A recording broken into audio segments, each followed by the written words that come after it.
बुरी आदतें भाई साहब ऐसी होती हैं कि बहुत मुश्किल से छूटती हैं। और एक बुरी आदत लग चुकी है कि बोर्ड्स में जो क्वेश्चन हम लिटरली 10-10, 15-15, 20-20, 30-30 सेकंड में सॉल्व कर पाते हैं, उन क्वेश्चंस को लंबे लंबे मेथड से करना हमारी मजबूरी थी, क्योंकि बोर्ड्स में हमें ये दिखाना होता है कि देखो भाई ये रहा हमारा स्टेप, है ना। अगर हमने वो स्टेप्स नहीं दिखाए होते तो कहीं ना कहीं हमें मार्क्स उतने नहीं मिलते हैं, ठीक है। बट अब जैसे सीयूईटी का एग्ज़ाम आ रहा है ना, most of the students Aspire कर रहे हैं कि भाई बेहतरीन कॉलेज, बेहतरीन कोर्स मिल जाए, ठीक है।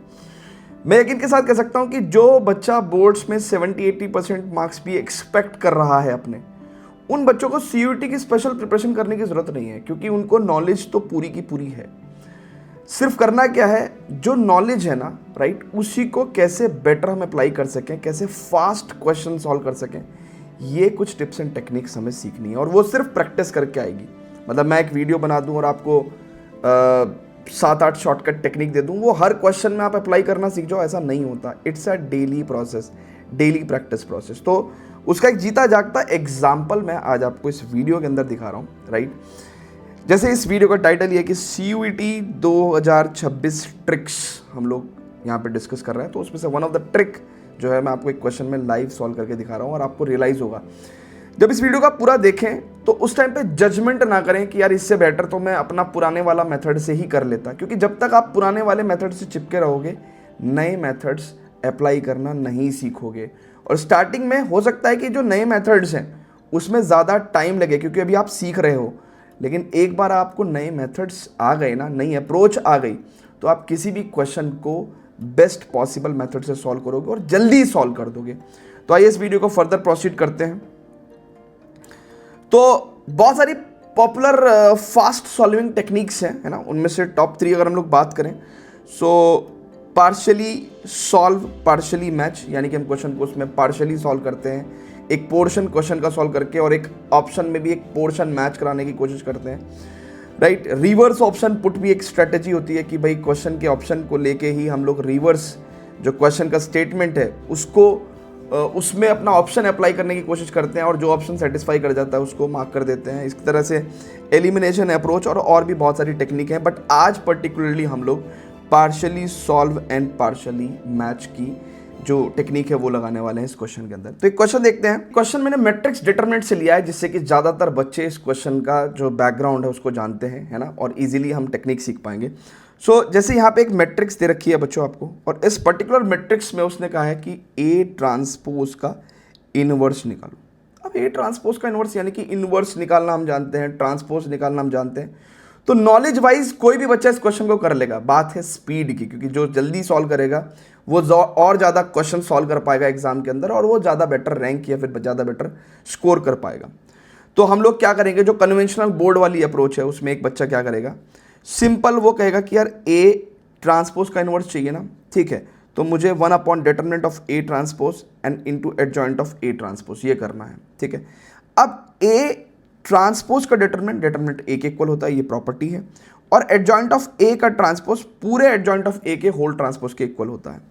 तो ये हमने इस तरीके से चेंज कर लिया, लेकिन स्टिल अभी भी हमारा जो टास्क है वो है कि भाई डिटरमिनेंट ऑफ ए निकालें और एडजॉइंट ऑफ ए निकाल के उसका ट्रांसपोज कर दें, ठीक है।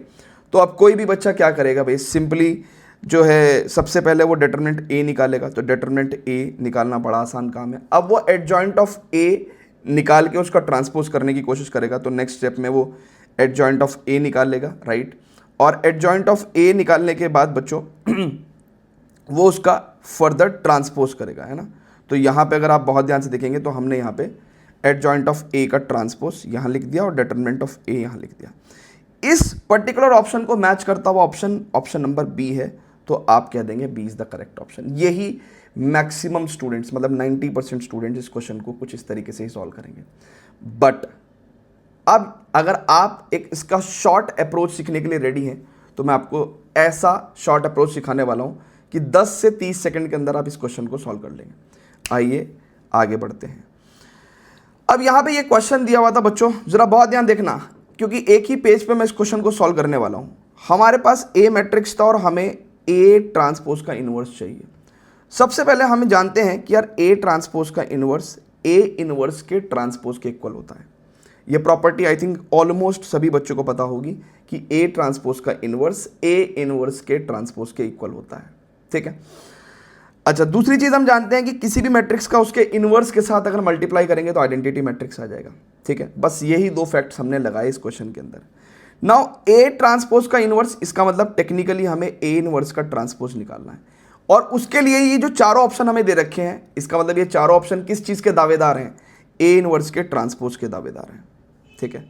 अगर हम लोग एक बार और ट्रांसपोज ले लें इन सारे ऑप्शंस का, राइट, तो यानी कि हमें ए इनवर्स का दावेदार मिल जाएगा। तो हमने एक एक बार इन सभी मैट्रिक्स का ट्रांसपोज ले लिया और हमें ए इनवर्स मिल गया, और हमने पूरा पूरा ए इनवर्स नहीं लिखा, सिर्फ पहली पहली कॉलम लिखी। उसके पीछे लॉजिक क्या था, क्योंकि मुझे ए इंटू ए इनवर्स करके आइडेंटिटी मैट्रिक्स चेक करना है, तो मैंने दिमाग लगाया कि यार अगर मैं ए इंटू ए इनवर्स करूँ तो ए मैट्रिक्स मेरी यहाँ है, राइट, और ए इनवर्स के दावेदार ये रहे, ठीक है, इधर।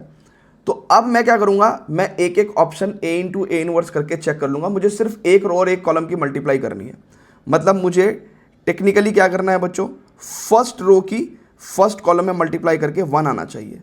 तो ऐसा जब मैं कर रहा था तो ए मैट्रिक्स की जब मैंने इस मैट्रिक्स में मल्टीप्लाई करी है, जो बी ऑप्शन है, तो first row first column multiply करके मेरे को 1 मिल रहा था। आप चेक भी कर सकते हैं, अगर आप 1 की मल्टीप्लाई -9 में करेंगे तो आपको -9 मिलेगा। फिर आपको फर्स्ट रो -2 की मल्टीप्लाई -8 में करेंगे तो +16 मिलेगा, और 3 की मल्टीप्लाई -2 में करेंगे तो -6 मिलेगा। तो 16 में से 15 गया तो 1, और यही चार ऑप्शन में से एक ऑप्शन ऐसा था जो आपको आइडेंटिटी मैट्रिक्स का फर्स्ट रो फर्स्ट कॉलम का एलिमेंट 1 दे रहा था, इसलिए बी ऑप्शन करेक्ट है। तो ये एक जनरली अप्रोच है। ऐसे ही जितने भी क्वेश्चन हम लोग CUT बैचेस के अंदर कर रहे हैं, है ना, बैचेस नहीं, CUT बैच के अंदर, धनुष बैच के अंदर हम लोग जितने भी क्वेश्चन कर रहे हैं, हर क्वेश्चन को बोर्ड वाले मेथड से नहीं, एक नई अप्रोच से सिखा रहे हैं। तो जिन लोगों को नहीं पता है, धनुष बैच भाई बहुत ही affordable CUT mathematics special batch है। 100% वाली तैयारी हम लोग यहाँ कर रहे हैं। मंडे वेडनेसडे फ्राइडे को लाइव क्लासेस होती हैं, ट्यूसडे थर्सडे सैटरडे को DPP डिस्कशंस होते हैं, और भी बेहतरीन टेस्ट होते हैं चैप्टर वाइज, ठीक है। और हर क्वेश्चन को एक नई approach, fast solving technique approach से आपको सिखाया जाता है, सो दैट कि धीरे धीरे आपका कॉन्स्टेंटली माइंड बिल्ड कर सकें और CUT में आप बेहतरीन नहीं, सबसे ज़्यादा बेहतरीन परफॉर्म कर सकें। तो अगर आप ज्वाइन कर सकते हैं तो बैच बहुत ही किफ़ायती है, मैं आपको बता देता हूँ। आप 799 रुपीज़ में ज्वाइन कर पाएंगे, ठीक है, आई थिंक विच इज़, है ना, मुझे लगता नहीं कि इससे कम कुछ हो सकता है। तो अभी हमने धनुष बैच के अंदर सिर्फ 2 ही चैप्टर्स करे हैं, तो मैट्रिक्स और डिटरमिनेंट। सो अभी हम लोग मंडे से, मतलब कल से हम लोग कैलकुलस स्टार्ट कर रहे हैं, तो आप आ सकते हैं, ज्वाइन कर सकते हैं। और चैनल पे बने रहिए, क्योंकि मैं CUT से रिलेटेड काफ़ी सारी वीडियोस मैंने प्लान कर रखी है, मैं उन पर काम कर रहा हूँ, तो जल्दी आपके लिए आती रहेंगी। लव यू ऑल बच्चों, बाय बाय।